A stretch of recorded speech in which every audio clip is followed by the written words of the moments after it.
Alors, les points essentiels, c'est probablement la qualité de l'opérateur qui propose l'opération. C'est parce qu'il y en a qui sourcent des opérations, mais qui ne sont pas eux-mêmes gestionnaires. On voit des plateformes qui proposent des deals, mais en fait, ce n'est pas leur métier.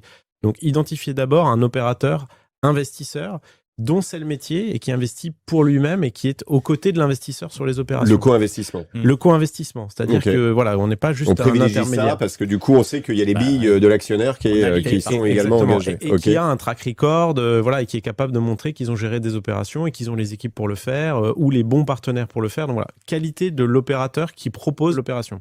Deuxième point, intrinsèque au deal immobilier, c'est la qualité de l'emplacement. Dans des périodes de crise, on en revient aux fondamentaux. À l'essentiel. Et donc les fondamentaux, c'est ça. C'est si on est sur du bureau, bah oui, si on est très bien placé dans Paris, proche d'un métro, un immeuble de belle facture, et bah déjà c'est des atouts pour la liquidité. On prend moins de risques de le revendre. S'il y a bien un actif qui se vendra, c'est celui-là avant un autre, qui est un immeuble lambda, pas très beau, pas au décret tertiaire, en deuxième couronne. Donc du coup, on essaie de se focaliser comme ça sur la qualité intrinsèque de l'actif et de son emplacement.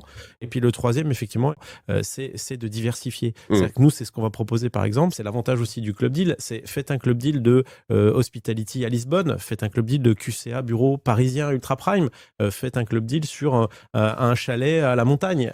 Essayez de diversifier vos investissements dans ces zones prime sur les actifs qui ont le vent en poupe et qui correspondent à des besoins de société. Et normalement, sur ces allocations-là, ça évite le risque. Et je dis ça évite, ça ne l'enlève pas. Bien parce sûr. qu'effectivement, à partir du moment où on a du rendement, on est dans du value add, et nous on le précise à chaque fois, il y a un niveau de risque toujours. C'est-à-dire qu'on est dans le value add, il y a des risques administratifs, de développement, de construction, mais c'est ça qui permet de créer la valeur.